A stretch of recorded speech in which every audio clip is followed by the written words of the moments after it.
through preventive education programs as well as treatment and rehabilitation. Furthermore, to tackle this multifaceted global challenge, substantial resources are being mobilized and deployed by my government in terms of modern security logistics, equipment, and infrastructure on both land and sea. In addition, the government's multi-pronged strategy encompasses the storage of exhibits of dangerous drugs in secured conditions until they are destroyed in accordance with the legal framework and protocols in place.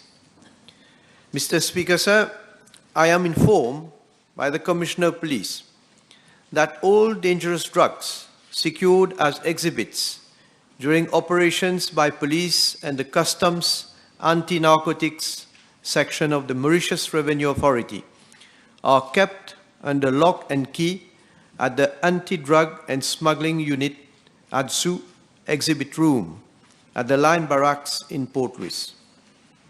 The exhibit room is manned by dedicated police officers posted to the ADSU, and they are responsible for the security of all exhibits kept thereat. The procedures to handle dangerous drugs after seizures are normally as follows. On the seizure of drugs by the ADSU team, one of them who secures the drugs and who is known as the securing officer makes an entry on the crime occurrence tracking system in either the relevant police station or the nearest subunit of ADSU. The drugs seized, together with the initial wrappings, are weighed on a digital scale. Any outer packaging is secured separately, which would be kept in the exhibit room together with the exhibits.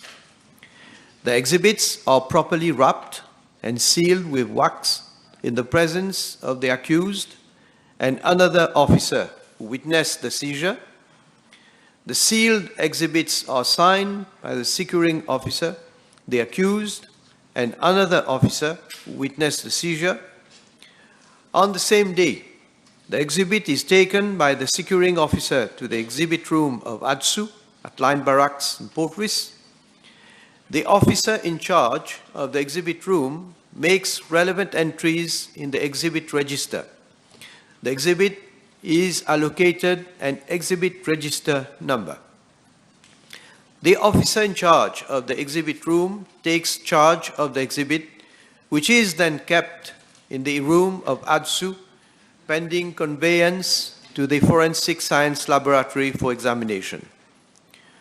When the exhibit is brought to Forensic Science Laboratory for examination, the forensic scientist either keeps all the sealed exhibits or takes a sample or samples thereof, depending on the quantity of the drug seized. The forensic scientist weighs the exhibits. In case of sampling, the forensic scientist seals the remaining exhibit and returns same to the securing officer of ADSU for safe custody at the exhibit room at Line Barracks. The officer in charge of that room makes an entry of the exhibits returned from the Forensic Science Laboratory in the exhibit register. The exhibit is kept at the room until it is produced in court during trial. It remains in the custody of the court even after trial. Mr. Speaker, sir, it may be noted that if the accused is unknown or if the accused refuses to participate in the sealing exercise effected at the police station or ADSU subunit concerned, then the sealing is done in the presence of the two police officers dealing with the case and an independent police officer from ADSU who had not participated in the seizure operation. In addition to these established procedures, a tight security mechanism is in place at the ADSU exhibit room in terms of an alarm system, CCTV camera, and fire detector. In fact, the ADSU operations room, inter alia, monitors the exhibit room on a 24/7 basis, and regular patrols are carried out around the building by the personnel of the Special Supporting Unit. Mr. Speaker, sir, I am informed by the Commissioner of Police that destruction of dangerous drugs secured are conducted at the ADSU headquarters at Line Barracks in the following 3 instances. Drugs cases detected by the police around the island where after investigation the accused have remained unknown.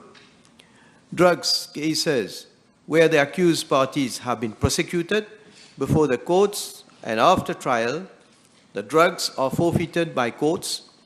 The court officers destroy the exhibits in presence of magistrates with the assistance of police officers, and as regards huge seizures of drugs, an amendment was made in 2022 to the Dangerous Drugs Act, whereby provision has been made under Section 58A for destruction of such exhibits. However, in case the accused or his counsel requests for further analysis of the drugs, the exhibits will not be destroyed pending re-examination. As at date, no such application has been received from accused parties for re-examination, nor has ADSU made any application before court for destruction.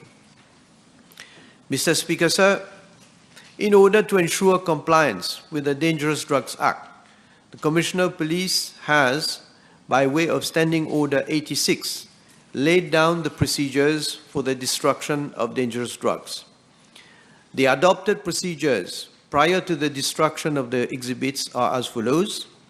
The ADSU decides on a date of destruction and circulates a correspondence to all police divisions, branches, and units of the force to inform them accordingly. They are also requested to bring along the relevant case files with the necessary approval for the destruction of drugs kept at ADSU exhibit room on the scheduled date. A list of drugs to be destroyed is compiled by ADSU and sent to the Commissioner of Police. The drugs are destroyed in a gas incinerator at the Line Barracks, and the exercise takes place in the presence of the following officers: a Superintendent of Police posted to ADSU, a Superintendent of Police posted to Police Headquarters, the securing officer for each case, and forensic scientists from the Forensic Science Laboratory. The representatives of the local press are also invited. After destruction, the Superintendent of Police from ADSU makes an entry in the Drugs Destruction Register, certifying the completion of the exercise. A certificate is inserted in the Drugs Destruction Register, countersigned by the officers present during the exercise. An entry is made in the diary book of ADSU exhibit room, and a report is sent to the Commissioner of Police. Mr. Speaker, sir, I am also informed that for security reasons, CCTV cameras have been installed to cover the area where the incinerator is located. With regards to parts A and B of the question, I am informed by the Commissioner of Police that the last drug destruction exercise was carried out by police on Monday, 24th of June, 2024, and during that exercise, dangerous drugs of a total street value of around 188.4 million rupees were destroyed. The types and quantities thereof are estimated as follows: 24,475 plants of cannabis, 139.847 grams of cannabis, 2,027.165 grams and 43 foils of synthetic cannabinoids, 2,350.736 grams and 20 foils of heroin, 629 sedative tranquilizers pills, 4,497.45 grams of cannabis seeds, and 30 ml of cannabis oil. The dangerous drugs destroyed relate to cases where the accused parties have remained unknown or passed away, where the Director of Public Prosecutions has so advised, or where the court has so ordered. Mr. Speaker, sir, I am informed that the destruction exercise had been carried out in accordance with the procedures outlined earlier. Thank you. Thank you, Mr. Speaker. So in his reply, the Prime Minister mentioned that the exhibit room and the site of destruction is equipped with CCTV cameras. May we know from the Prime Minister for how long the CCTV footages are kept? Thank you. Mr. Speaker, sir, I am informed by the Commissioner of Police that for both the ADSU exhibit room and the site of destruction of drugs, the CCTV footages are stored on the main server for a period of 40 days, after which it is auto-deleted due to its limited storage capacity. But I'm also informed that those footages are now archived before their automatic deletion and kept for future reference. Next question, Honorable Abbas Mahmoud. 493.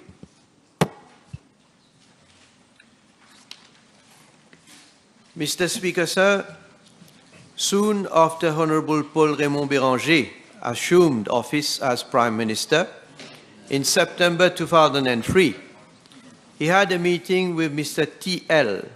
on behalf of Island Blight Limited, where the Agala project and unsolicited proposal was discussed. In fact, the project consisted of securing land leases to construct 15 chalets and marina facilities in Agala. Island Blight Limited had proposed to operate regular commercial flights between mainland Mauritius and Agala using a Beechcraft 1900D acquired by Catover, owned by Island Blight Limited Aviation. I am informed by the then Ministry of Housing and Lands that thereafter, a letter of intent dated 27th of January 2004 was issued to Island Blight Limited for 1.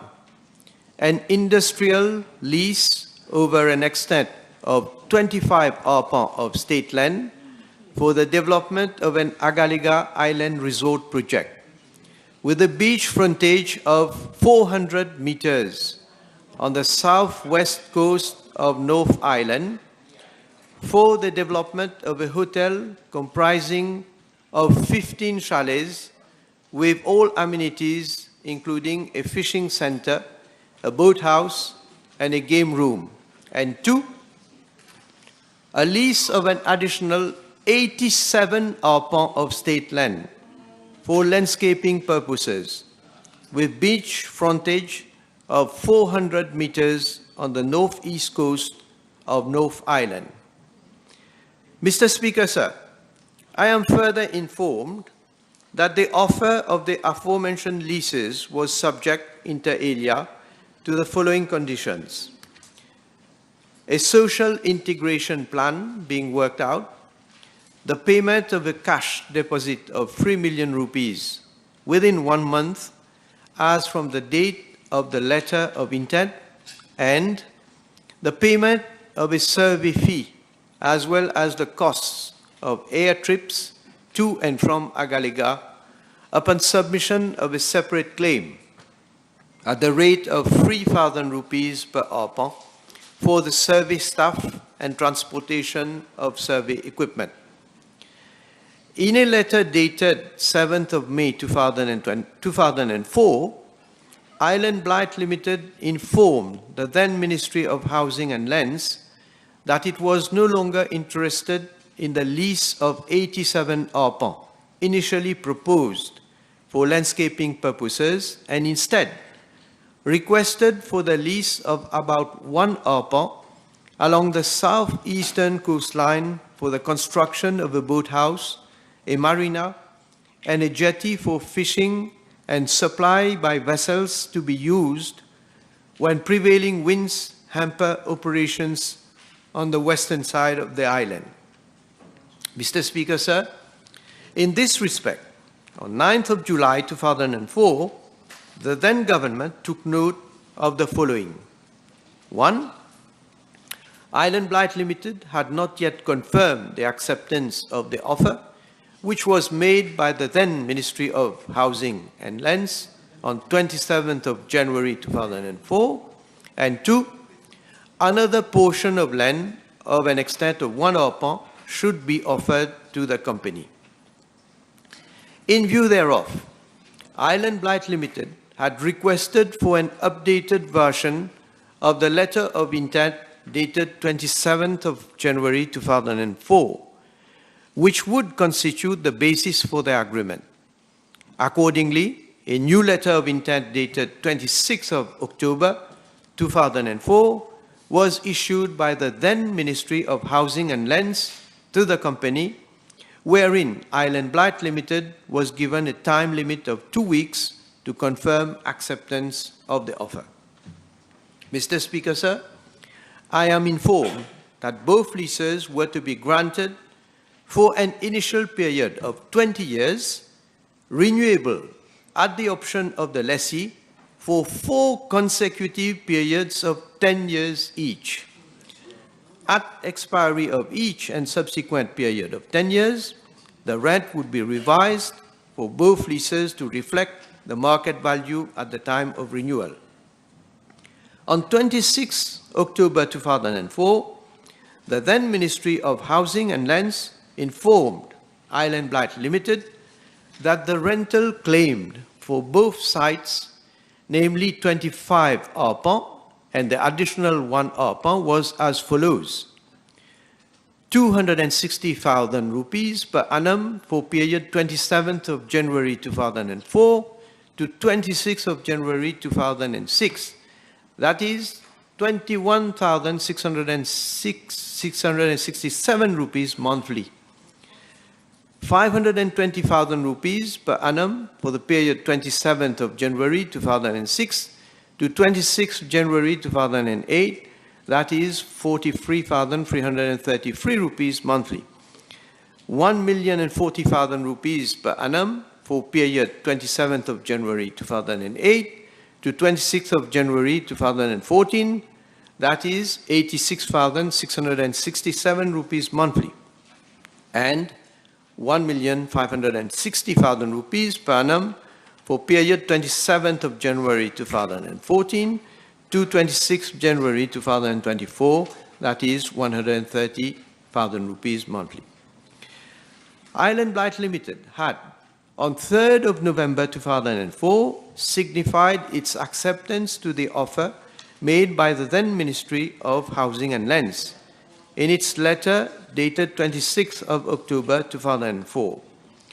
Also, the company requested that a cut-off start date for the payment of rent in respect of the aforementioned leases be effective as from 1st of January 2005. Subsequently, approval was obtained on 22nd of November 2004 to accede to the said request on the ground that access to the site was very difficult at the time and that only emergency trips were being undertaken by douaniers. The company was informed of same on 29th of November 2004. On 20th of June 2005, the deed of lease in the name of Agala Nature and Fishing Lodge Limited was signed by Mr. M.J.P.D.V., Director of the company on behalf of the lessee. Mr. Speaker, sir, I wish to refer the honorable members to the comments made by the then leader of the opposition, Dr. Navin Chandra Ramgoolam, to the private notice question dated 23rd of March 2004, addressed to the then Prime Minister, Honorable Paul Raymond Béranger, on the proposed list of land to Island Blight Limited in Agalega, and I quote, "IBL gets the cake and eats it at the same time.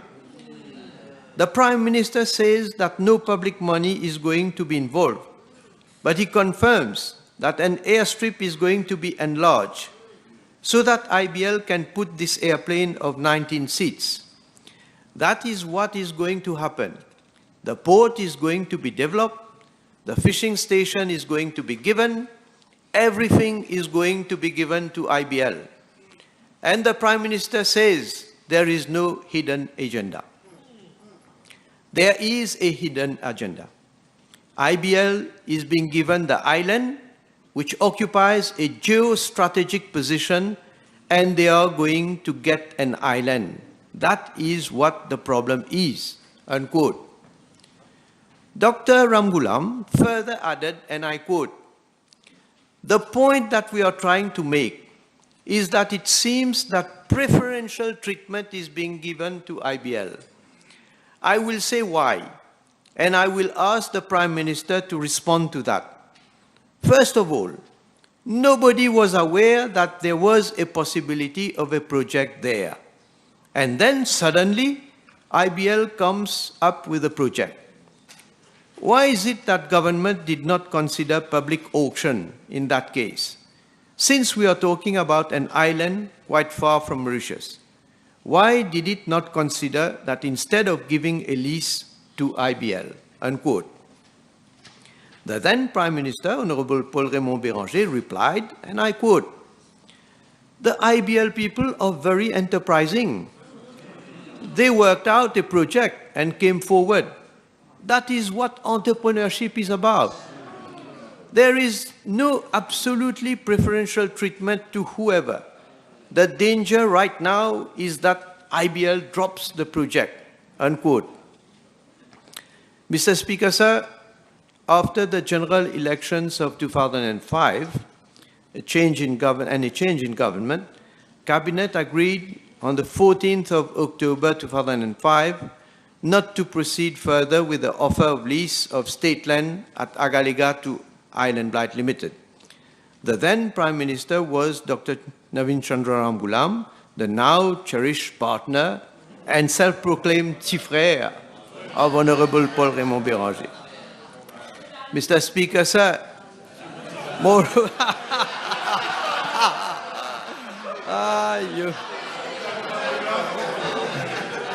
That's a good mood, yeah. Mr. Speaker, sir, moreover, during the Prime Ministership of Dr. Navin Chandra Ramgoolam, a proposal from a South African company, Orcon, to establish a themed and private island estate on the island of Agalega was presented to a fast-track committee on 18th of February 2006 for consideration. The project proposal consisted of the creation of 153 sites to be subleased to third parties for the development of residential lodges. Mr. Speaker, sir, both Dr. Ramgoolam and Honorable Béranger failed short of ensuring a sustainable and prosperous future for the Agalegans. They had neglected the pressing needs of the people in Agalega and disregarded the harmonious balance between development, human and environmental capital. But today, a new chapter unfolds, one defined by foresight, responsibility, and a steadfast commitment for the sustainable development of Agalega and the well-being of its people. Unlike the administrations under these past two prime ministers, which overlooked the imperatives of sustainable development, this government prioritizes both progress and sustainability. We understand that development must not come at the cost of our environment, nor should it compromise the livelihoods of our citizens. Therefore, every decision we make is grounded in thorough assessments and comprehensive surveys, ensuring that we proceed with clarity and caution. Mr. Speaker, sir, as I have already stated in this House, the socio-economic development of Agala has not been given due consideration, leading to the Agalagans living with a bare minimum for many years. Under my government, the implementation of the two major infrastructural development projects, namely the new airstrip and the new jetty, has paved the way for better connectivity by sea and air, and will in turn enhance the standard of living of the Agalagans, as well as broaden their economic opportunities. Mr. Speaker, sir, during my visit to Agala in February 2024, for the inauguration of the two major infrastructural development projects, entirely financed by the Government of India, I had the opportunity to interact with the Agalagans who had highlighted some issues and their aspirations for the development of their island. I wish to point out that upon my return from Agala, the socio-economic development of the island remains more than ever high on my government's agenda. Accordingly, my office is in the process of elaborating a master plan for Agala in consultation with the relevant ministries and departments while taking into consideration the needs of the Agalagans. The master plan will serve as a roadmap for decision-making, embracing the social, economic, and environmental factors specific to the island. As such, a monitoring committee, which has been set up at the level of my office to look into the logistics for the operationalization of the new airstrip and the new jetty, is closely monitoring the formulation of the master plan. The committee will also prioritize the projects to be implemented in the short and long term in the light of the recommendations of the master plan for Agala. For the short term, priority will be given to the following sectors: improvement of health and education services, better connectivity and communication, development of the fishing sector, exploitation of coconut byproducts, and provision of recreational and sport amenities for the well-being of the Agalagans. I have ensured that under the present and future budgets, funds amounting to 15 million and 25 million rupees have been provided under the Projects Development Fund for the financial years 2024, 2025, and 2025 and 26, respectively, for the implementation of the master plan for Agala. Thank you. Merci, Monsieur le Président.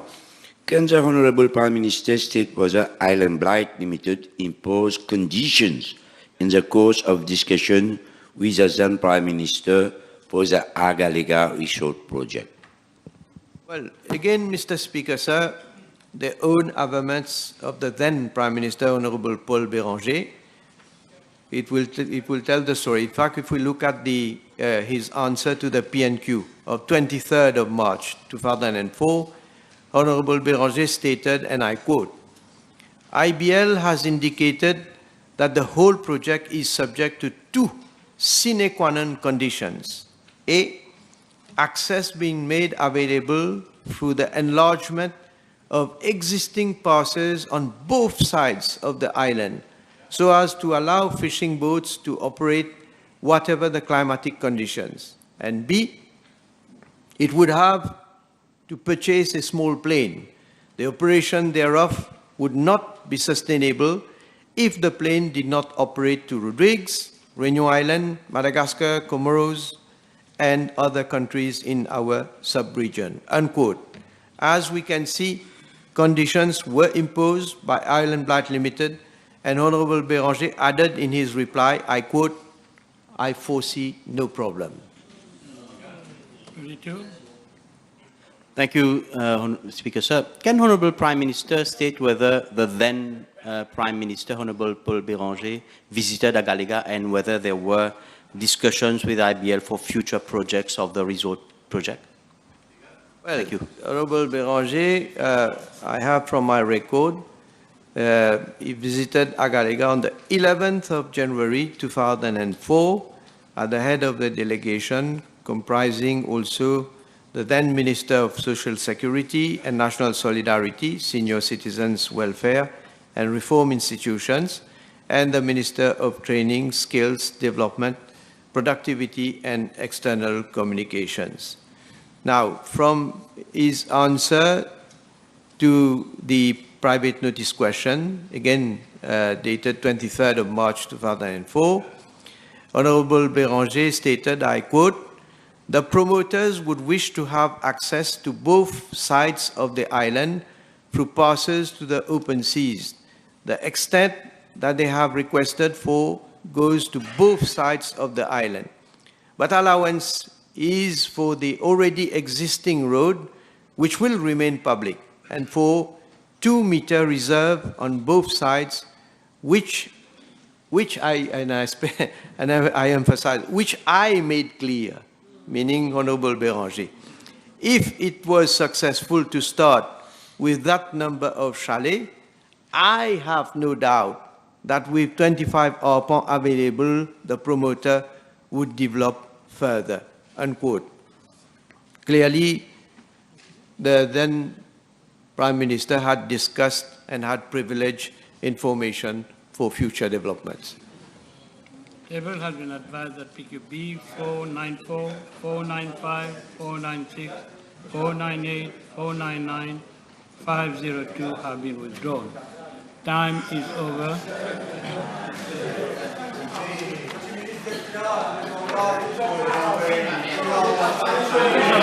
Order! Order! Order! Order, both sides of the House. Order.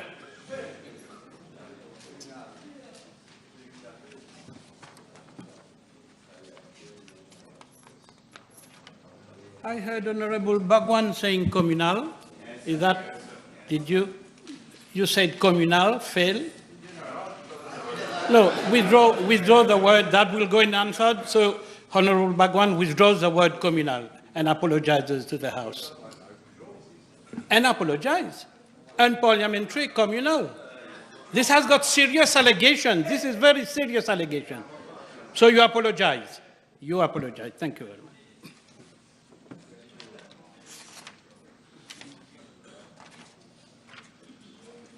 Question to ministers. First question would go to Honorable. Please. B503. Mr. Speaker, sir, in regard to financial assistance to artists, there are several schemes which have been put in place by my ministry, including the scheme for concerts. The scheme for concerts is a specific scheme designed to provide a financial assistance to individual artists, groups, event organizers, and non-governmental organizations to organize and perform in concerts. The scheme is open to everyone and aims at providing artists with the necessary financial resources to showcase their talents, gain exposure, and build their talents. By doing so, my ministry has ensured that the art ecosystem is maintained and concerts become accessible to a broader audience. For financial assistance under this scheme, the following eligibility criteria should be satisfied. Firstly, the applicant must be a citizen of Mauritius and a resident in the country. And secondly, the applicant should submit a detailed artistic proposal outlining the concert, including its objectives, target audience, budget, and expected outcomes. Mr. Speaker, sir, I'm further informed that the quantum of financial assistance under this scheme varies and depends on the magnitude of the concert. It, however, generally varies from 20,000 rupees for small concerts to around 200,000 rupees for mega concerts, where there are several artists participating. Mr. Speaker, sir, for financial year 2023-2024, a sum of 1.5 million rupees was allocated in the budget of my ministry for the implementation of this scheme. I'm informed that in regard to Part A and Part B of the question, 20 requests were received under this scheme, and a total of 1,182,000 was disbursed to the 20 beneficiaries. With your permission, Mr. Speaker, sir, I will table the list of beneficiaries and quantum of funds disbursed to them. Merci. Est-ce qu'on peut savoir le nombre de demandes sur ce scheme et le nombre de bénéficiaires?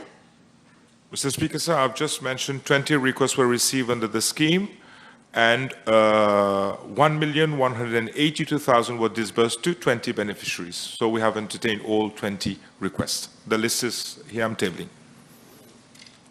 Next question. MP Juman. B504. Mr. Speaker, sir, Section 88 of the Insurance Act 2005 provides for the establishment of the Insurance Industry Compensation Fund, ICF, and for the fund to be organized into different sub-funds. In this respect, the Hit and Run sub-fund has been set up under the Insurance Compensation Fund Regulations 2015 with effect from 1st January 2016. Mr. Speaker, sir, with regard to part A of the question, I am informed by the ICF that as at June 27, 2024, the total amount collected since the introduction of the fund is Mauritian rupees 349,618,175.60. Regarding part B of the question, the total amount disbursed for the payment of claims and expenses is rupees 37,434,244.30. Merci, Monsieur le Président. D'après le rapport annuel 2019, pour l'année financière 2018, le montant collecté, Monsieur le Ministre, des automobilistes et motocyclistes s'élève à 38 947 556. Et le montant déboursé aux victimes d'accidents avec délit de fuite sont seulement 65 000 roupies, alors que le frais administratif et managing committee s'élève à 2 150 000 roupies. L'honorable ministre, pouvez-vous nous donner une explication plausible et rationnelle derrière le faible taux de déboursement par rapport au montant collecté? Well, you're referring to the financial year 2019. I have updated figures. In fact, since inception of this fund, there has been 115 claims, of which 92 have been approved, 12 do not qualify, and 11 are in progress. And as I said earlier, 11,666,999 rupees have been disbursed. In fact, we have asked the managing committee to extend or multiply their awareness campaign. And also previously, the time limit for any application was 2 years. Now this has been extended to 5 years. So anybody who has not been able to file any application for compensation may always come within this 5 years period now. Address the chair. Merci, Monsieur le Président. Monsieur le Président, puisque les automobilistes sont déjà surtaxés et puisque le fonds récolté s'élève à 349 millions de roupies, compte déboursé 11 millions de roupies, l'honorable ministre, pouvez-vous nous dire si vous allez mettre fin à ce prélèvement qui ne bénéficie qu'au gouvernement au lieu des automobilistes? No, we do not foresee to stop contribution from the part of insurers. As I said, we are going to extend the campaign, and who knows, with extension of the time limit from 2 years to 5 years, there will be more and more applicants who are not aware at this moment, may always come and file any application for compensation. Next question.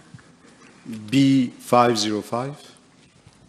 Mr. Speaker, sir, the Ministry keeps record of reported cases of indiscipline, and they are classified under the following categories: disruptive and disrespectful behavior, violence, bullying, vandalism and damage to school property, and inappropriate behaviors.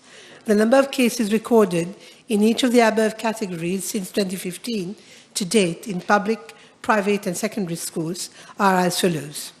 And I'm tabling the list, Mr. Speaker, sir. Mr. Speaker, sir, given the seriousness and gravity regarding bullying, violence, I don't know why sexual offences or consumption of illicit substances are mentioned or not. I have to check the list.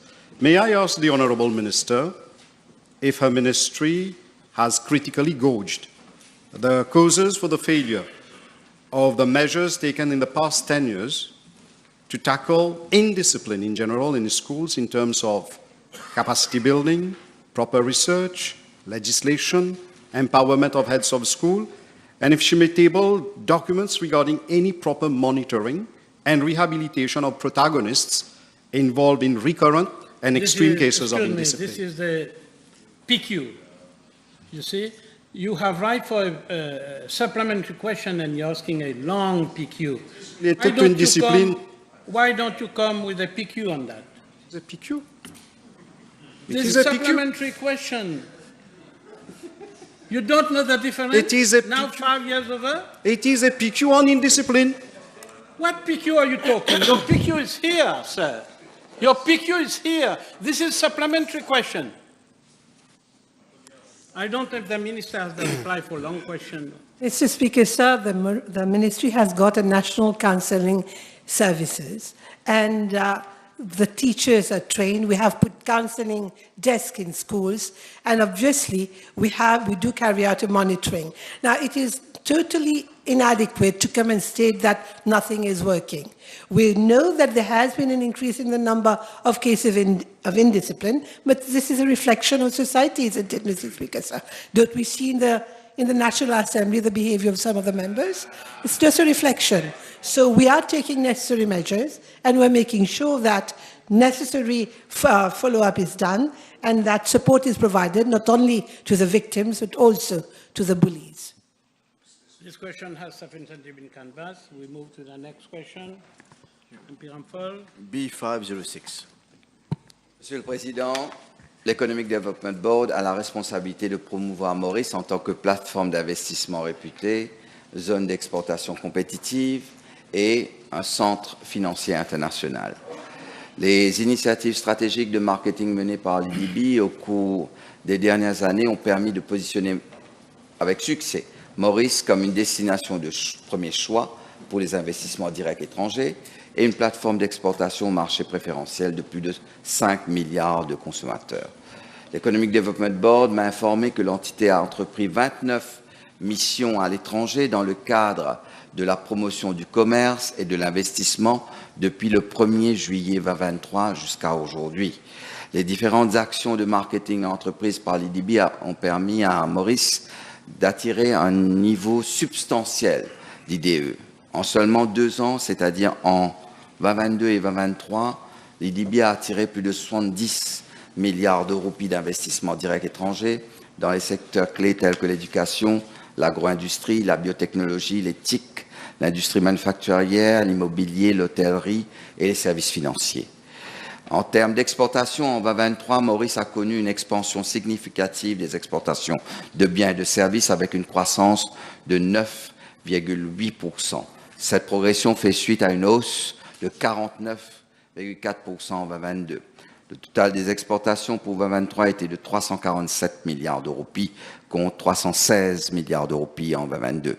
Monsieur le Président, des détails concernant les parties A et B de la question relative aux pays visités, à leur but et aux sommes dépensées en termes de billets d'avion et d'indemnités journalières sont déposées. Next question.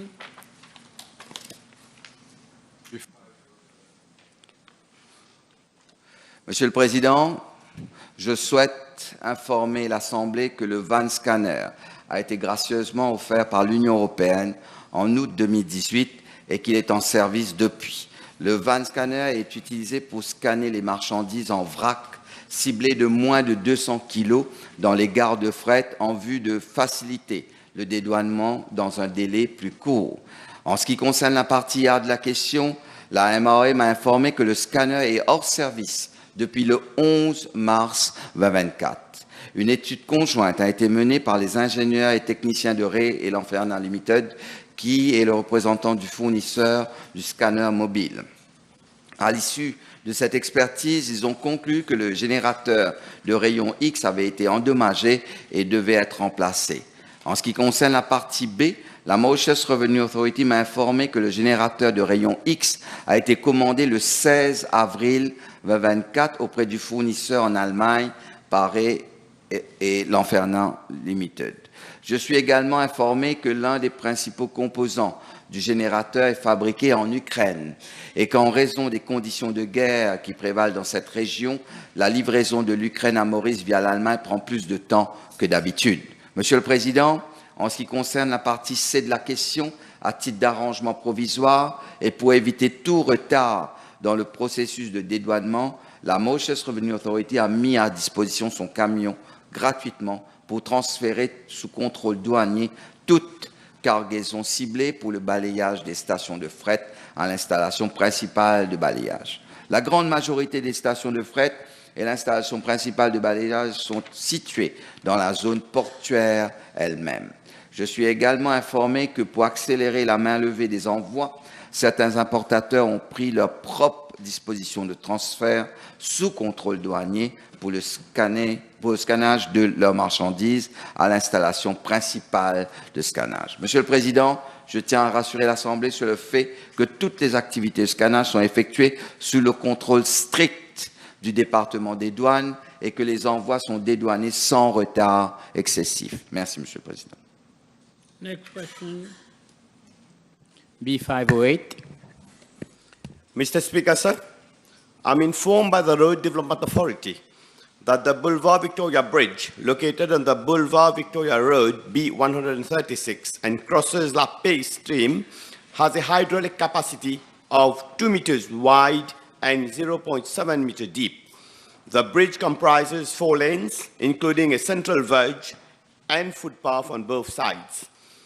In fact, the bridge is in good structural conditions, but has a reduced depth owing to existing services running along the bridge and downstand beams. Therefore, the hydraulic capacity of the structure is inadequate to cater for the maximum water discharge. In this regard, the Land Drainage Authority has recommended that the bridge structure be upgraded to 6 meters wide and 2 meters deep. Mr. Speaker, sir, the reconstruction of the bridge will be undertaken by the framework contractor of the RDA under its new framework agreement, which is currently being evaluated at the Central Procurement Board. The works order will be awarded after the approval of the CPB, and the expected duration of works will be 10 months. Mr. Speaker, sir, Part A, B, and C of the question do not therefore arise. Next question. B509. Mr. Speaker, sir, the National Wage Consultative Council Act 2016 provides for an approach to be adopted to address the issue of wage relativity in the private sector. In 2019, the Employment Relations Act was amended to provide for the determination of wages in the private sector to be made on an occupational basis. The main objective of this reform was to provide for a single rate of remuneration for one occupation. Secondly, align similar occupations with similar level of responsibilities for a fair and equitable remuneration. Thirdly, facilitate collective bargaining. Fourth, facilitate labor mobility. And last but not the least, review wages every 5 years. Mr. Speaker, sir, proceeding with relativity adjustment following the review of the national minimum wage to 16,500 in January 2024 has become imperative. The increase from 11,575 to 16,500 represents an increase of 42.5%, which has produced a major distortion in the wage distributions. There are many cases where working in different job categories and reckoning different years of service are now drawing a salary of 16,500 rupees a month. For example, a laborer and his supervisor, a cleaner and a clerk, a nurse and a supermarket cashier, an electrician grade 1, grade 2 and 3, a waiter with a year of service, and that with 4 years of service. Mr. Speaker, sir, let me draw the attention of the House about the percentage increase of the national minimum wage has been subject to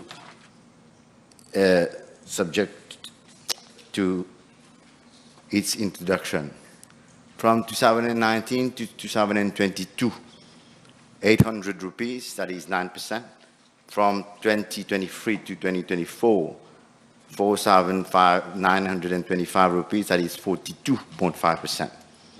The House may wish to note that when the national minimum wage was first reviewed in 2020, the relativity adjustment was based on sector. However, the circumstances have changed this year. The reviewed national minimum wage has brought the wages of different job categories across sectors to the same level. This has resulted in a common wage floor in all sectors of employment. That is why there is a need for a wage relativity adjustment on an occupation basis instead of a sectoral basis. In view of the complexity of the matter, my ministry considered it more appropriate to appoint a consultant to carry out this exercise.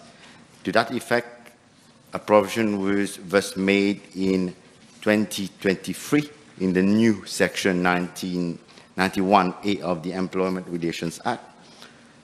Hence, the services of a consultant was enlisted to work on the wage relativity in the process of an exercise to shift the determination of wages from an industry basis to an occupational basis. Mr. Speaker, sir, the consultant has submitted his report on pay and grading structure for the private sector jobs in March 2024.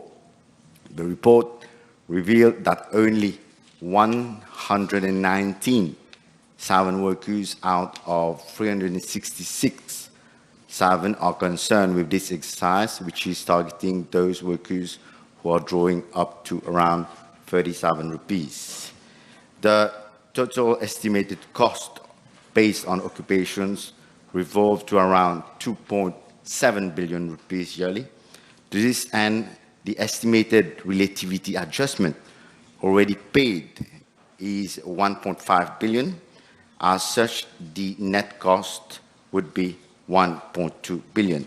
Mr. Speaker, sir, insofar as the estimated cost based on sector is concerned, the total amount is 3.8 billion rupees, out of which the estimated relativity adjustment already paid is 1.5 billion, leaving a net direct cost of 2.3 billion.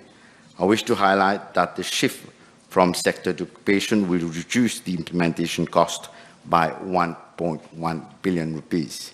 Mr. Speaker, sir, I wish to inform the House that, as has been the practice at the Ministry, workers' organizations representing the private sector employees and business merchants were consulted. My Ministry has examined the report and is conducting a complementary survey in 22 employment sectors. According to business merchants, around 48% of employers have already proceeded with the wage relativity adjustment. That's the preliminary findings of the report being carried out by my ministry is revealing the same trend. Mr. Speaker, sir, my ministry is presently looking at the modus operandi in consultation with other institutions on the implementation of the outcome of the consultant's report and the survey.